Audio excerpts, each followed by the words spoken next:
Good afternoon, and welcome to the DCTV News at Noon program. The Southwest TV Translator Association underwrites the news, and Dolores County Broadcasting Network provides the support for DCTV.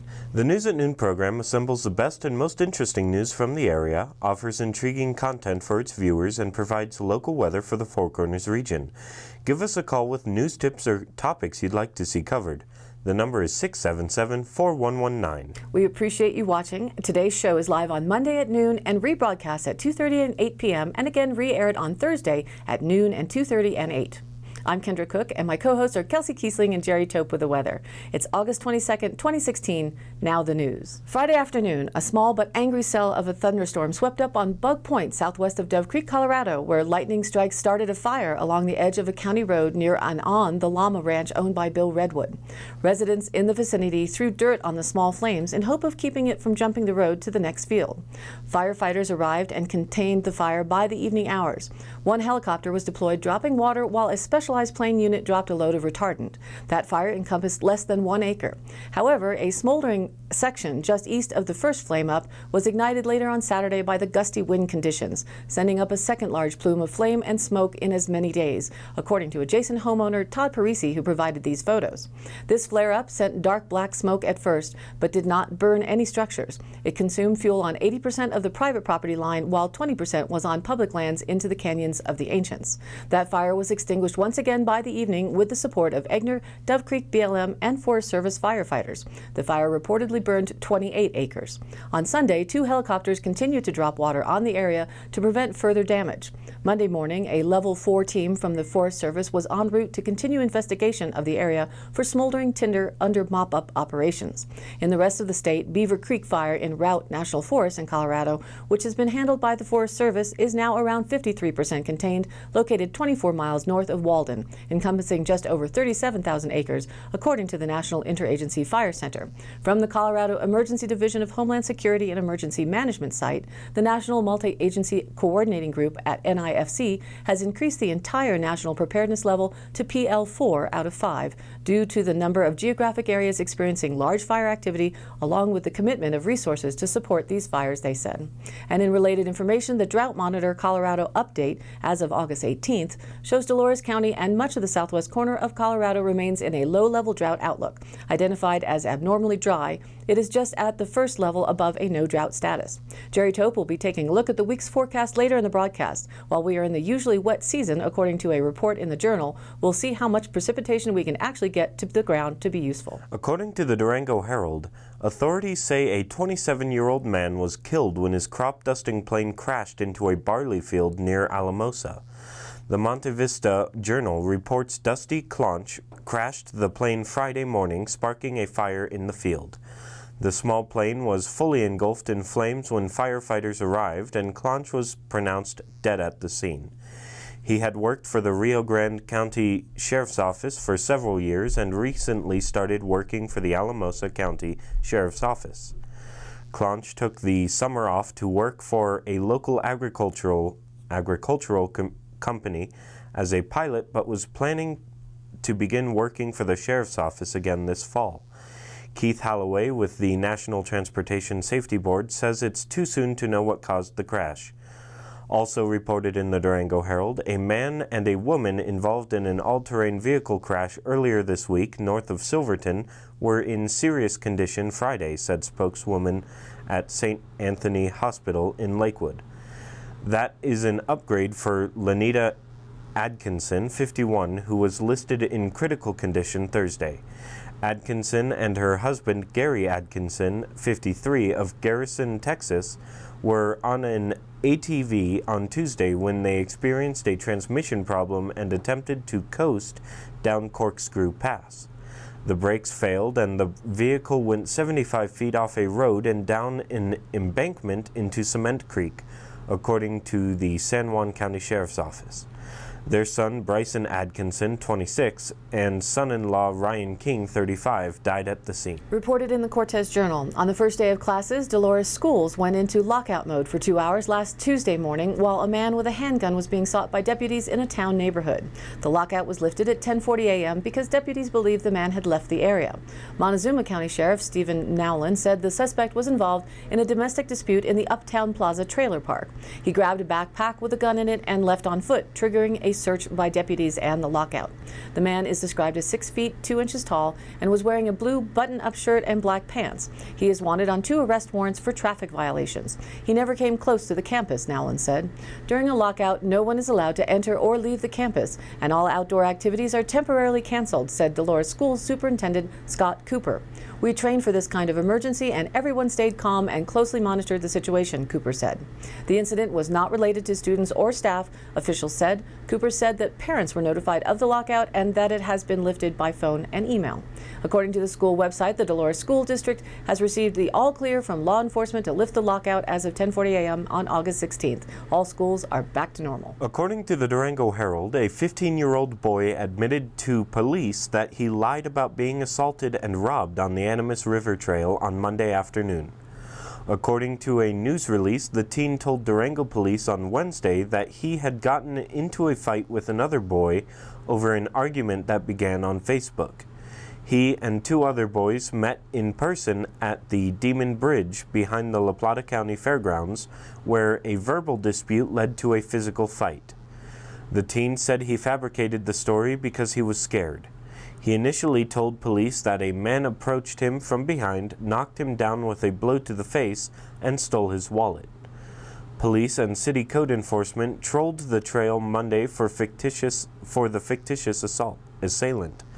Police are not releasing the names of the juveniles. They are considering charges for false reporting to authorities, but no citations have been issued. According to the Cortez Journal, just outside of Lander, Wyoming, lies a mountain biking trail that takes riders up ridges with views of the Wind River mountain range, down valleys, through scattered juniper, and past jutting red sandstone. It's part of a trail network called Johnny Behind the Rocks, which started as a meandering cowpath in the 1980s on BLM property when mountain biking was still in its infancy as a mainstream sport. In the mid-2000s, the area saw an influx of users, some of whom began building unauthorized trails around the original path. The illegal trails created obvious concerns for the agency. In 2008, riders cut a new trail through a BLM habitat restoration project for mule deer and greater sage grouse. After that, it became clear that bikers and the BLM needed better communication in order to have both of their needs met.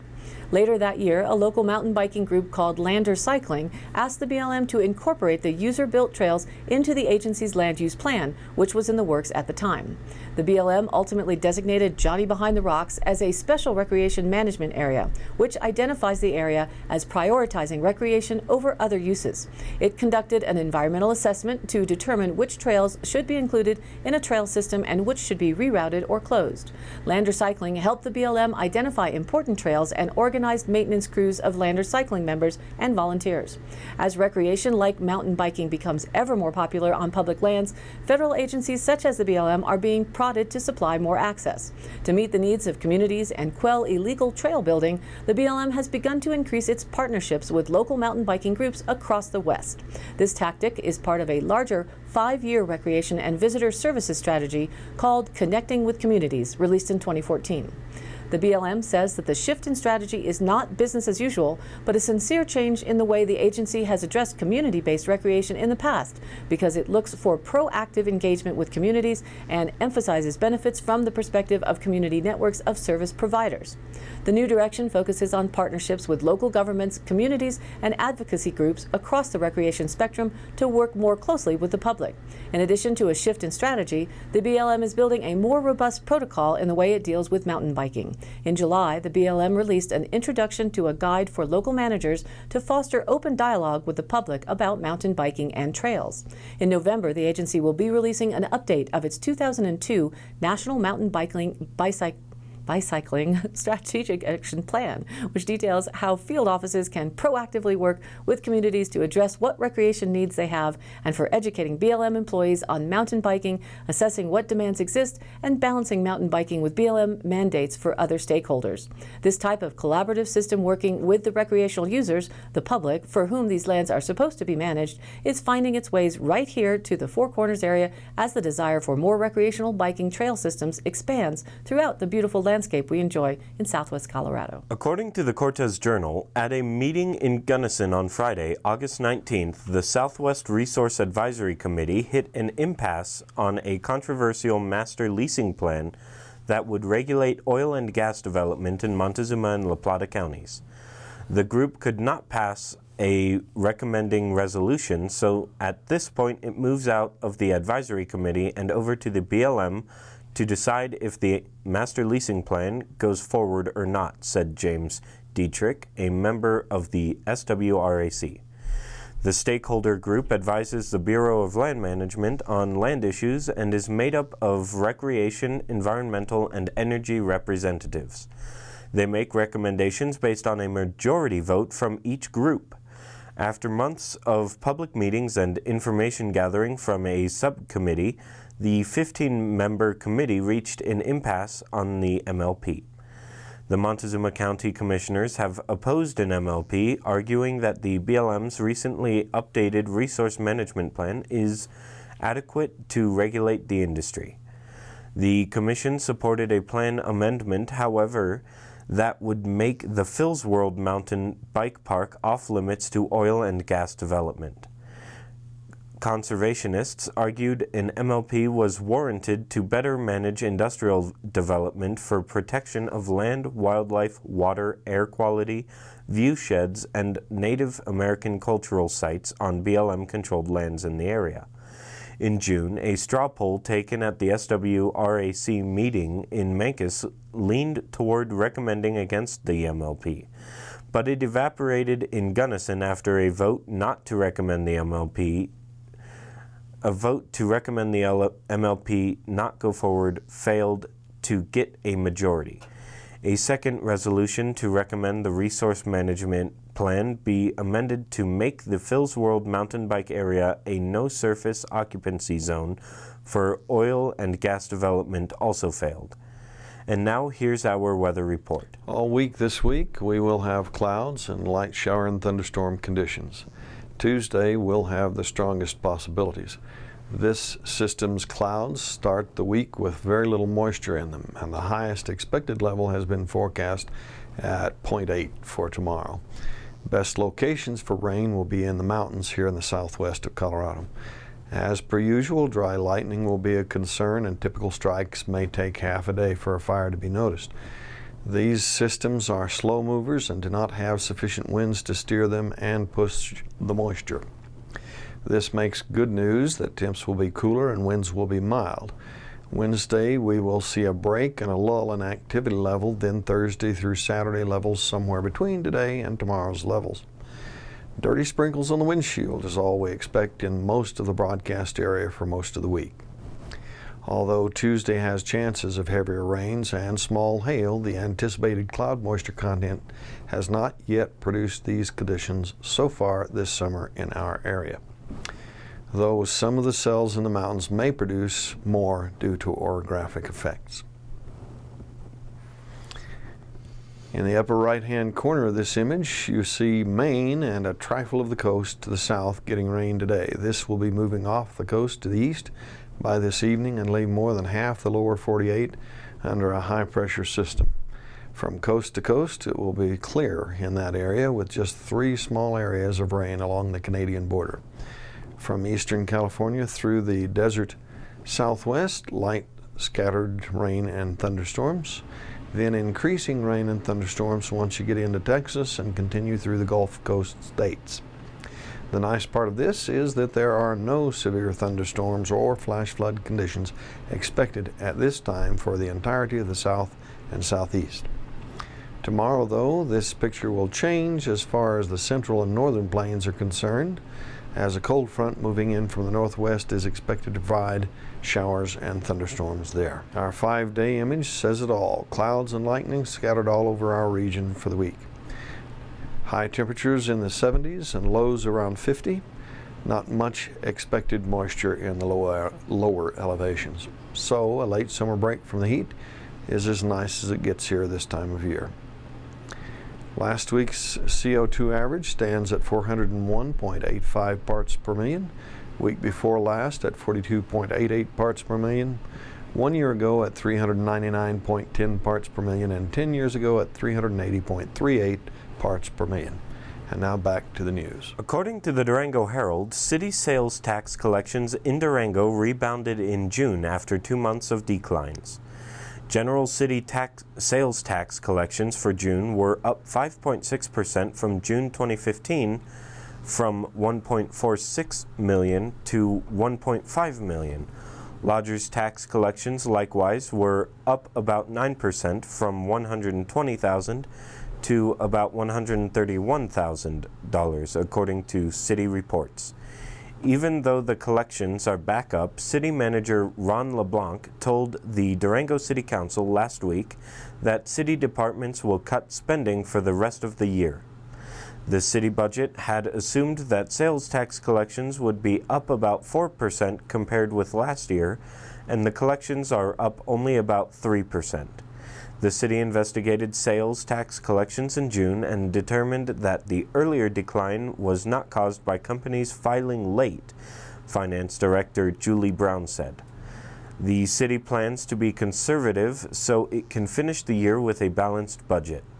The decline in spending that the city saw in April and May could be from internet shopping taking away from Durango retail sales. It is also possible the decline in Farmington's economy and population is translating into less disposable income throughout the region, LeBlanc said. During the second quarter of the year, the gift shops and galleries in the central business district saw a decline 4.7% in sales tax collections, said Tim Walsworth, the executive director of the Business Improvement District.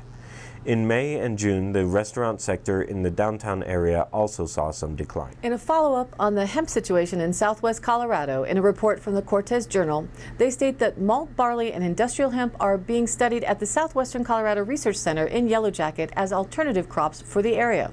This is the second year the Colorado State University managed station has grown experimental trials of hemp under a 5-year research provision in the U.S. Farm Bill. During a public tour on August 18th, manager Abdul Barada said the hemp trial was done in response to public interest in the crop. He is pictured here. Both photos are by Sam Green from the Cortez Journal. Mr. Barada said, "We've had a lot of calls about it, but we didn't have the information, so we decided to see what we could learn. We're getting a much better stand this year. Hemp is not pot. It is a non-psychoactive variant of the cannabis plant used to make a wide variety of products, including textiles, paper, rope, fuel, soaps, medicine, food, and even industrial plastics." Colorado is one of 24 states that has legalized growing hemp, though it's illegal at the federal level because it's genetically related to the high-inducing marijuana drug. The difference, explained Barada, is that hemp is regulated to a 0.3% THC, the main psychoactive ingredient in marijuana, which typically contains 5 to 25% THC. The Colorado Department of Agriculture regularly tests hemp crops across the state to ensure strains do not exceed the 0.3% standard. But CSU researchers at Yellow Jacket wondered whether hemp's THC levels could change because of environmental stress. In one test plot, we are using deficit irrigation to see if the stress will affect THC levels and cause them to go over the standard. That's important because if a farmer's hemp crop is over the standard, it could be destroyed, Barada said. 13 strains are being grown in another test plot to study vegetative yield, seed yield, plant health, irrigation and fertilizer needs, and whether pests or disease are an issue. All the strains are from Europe and were chosen based on similar climate conditions.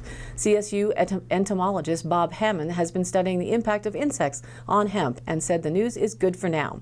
"We have not found any pest species for hemp," he said, "but with any new crop, you have a honeymoon period of a few years, then the bugs catch on."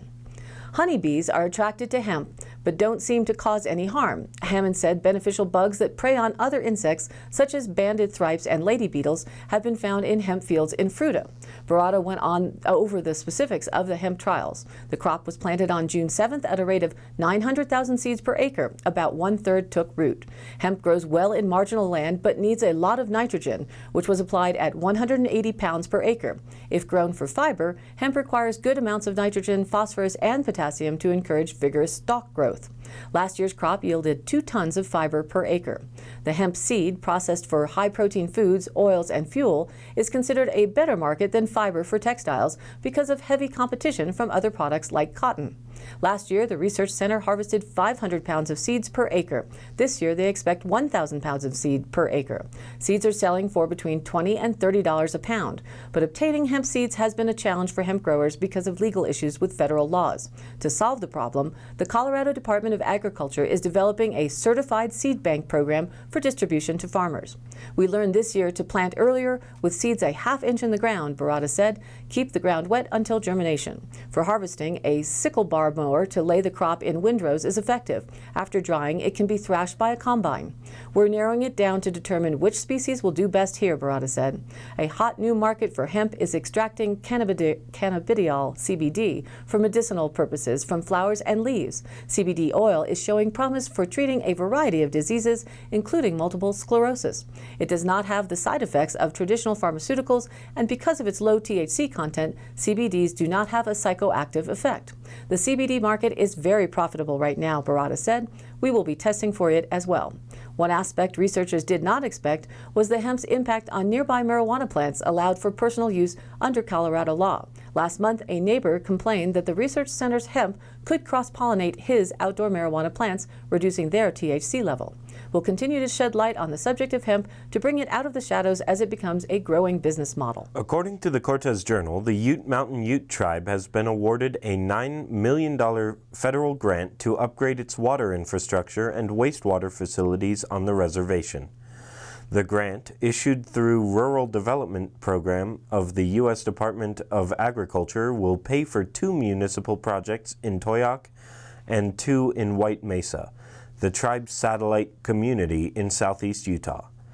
We are ecstatic and thankful for this funding because our infrastructure is in dire need of repairs and upgrades, said Ute Mountain Ute Planning Director Bernadette Cuther.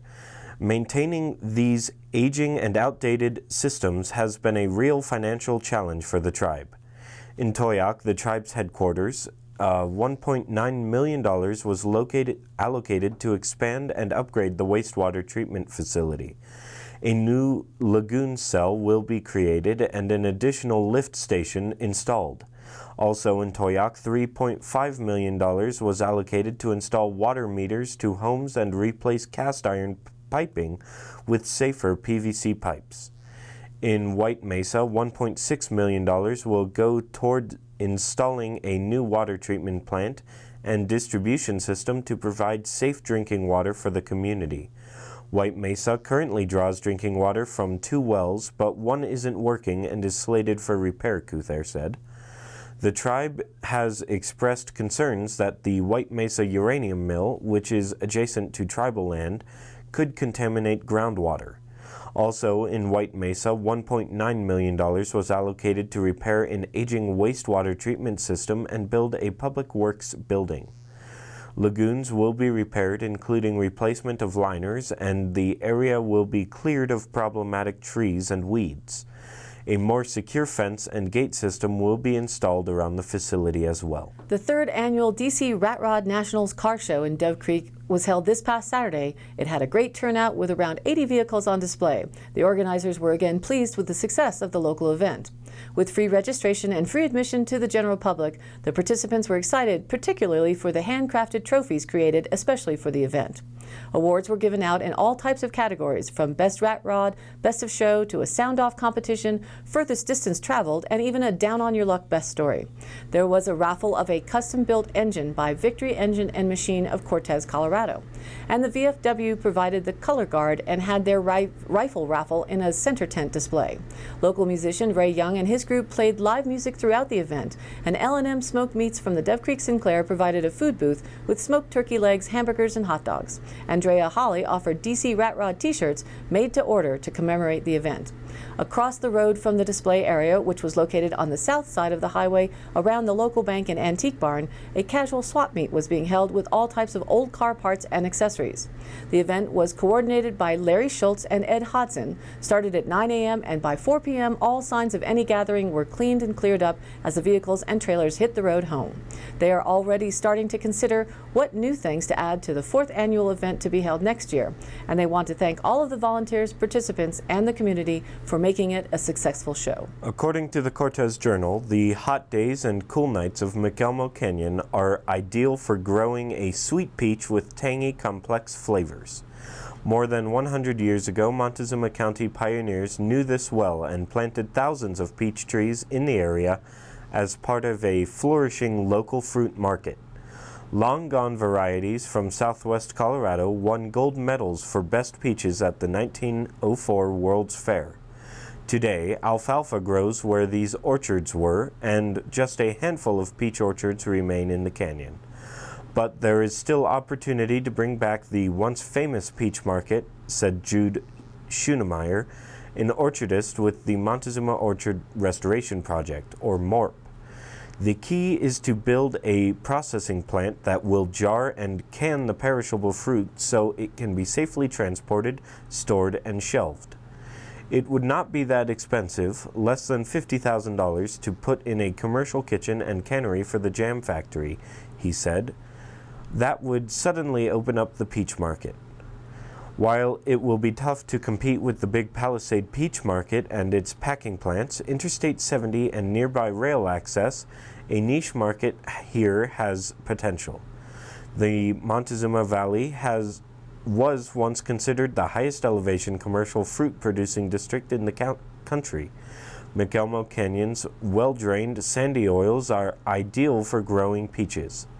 Because a peach tree's lifespan is only 30 to 40 years compared with an apple tree's 80 to 100 years, it is estimated that 80% of the heritage peach varieties from the region's heyday are gone. Along with apple trees, MORP is also cultivating new peach trees to keep the fruit market tradition alive. Peach varieties grown locally now include Red Haven, Late Crawford, Canadian Harmony, Madison, Jefferson's, Suncrest, and Baby Crawford's. In today's High Country Happenings, here's an interesting event happening September 10th from 4 to 8 p.m. at the Greenlaw Cemetery in Farmington, New Mexico. It's called Dining with the Dead. They say to step back in time to the late 1800s and early 1900s for this historical reenactment of San Juan County's earliest pioneers. For more info on this unique event and more happening in Farmington, visit online at farmingtonnm.org/events. In Mesa Verde news, due to a number of loose rock fragments above the Cliff Palace alcove and the need to perform technical rock scaling to remove them, Cliff Palace will be temporarily closed for 2 days in August. Because of this, there will be no ranger-guided tours into Cliff Palace on Tuesday, August 23rd and Wednesday, August 24th. Additional tours of Balcony House will be offered during the closure. There are several superb views of Cliff Palace from overlooks throughout the park. For more information, visit go.nps.gov. And the Dolores High School girls golf team is holding the Night Glow tournament at the Conquistador Golf Course on Friday, August 26th at 8 p.m. The cost is $110 per team, a 9-hole tournament, and for more details, call the Pro Shop at 970-565-9208. Friday, August 26th, a concert with Ronnie and Mary Lou Warren will start at 7 p.m. at the Montelores Baptist Church in Cortez on CR 23.5. Ronnie is a singer and musician who plays 7 instruments, including the handsaw. The music is free, followed by a dessert fellowship. For details, call 970-882-2418. All of the happenings are posted on our DCTV News at Noon Facebook page, along with the embedded YouTube replays of the live show and the exclusive DCTV 5-day forecast. If you have an event, you can email us at dcbnnews@gmail.com or call the station at 677-4119, and we'll be sure to get it on air. Thanks for tuning in. This program is aired live at noon Monday through Wednesday, then rebroadcast at 2:30 and 8 p.m., and again aired Thursday, Friday, and Saturday in the same order at noon, 2:30, and 8 p.m. each day, respectively. Share this with a friend and also catch the broadcast on demand on YouTube and featured on the Facebook page. Please like us there and stay in touch. We'd love to hear your voice. For Kendra Cook, Jerry Tope, and everyone at DCTV with the News at Noon program out of Dove Creek, USA, I'm Kelsey Kiesling. We'll be back here again tomorrow.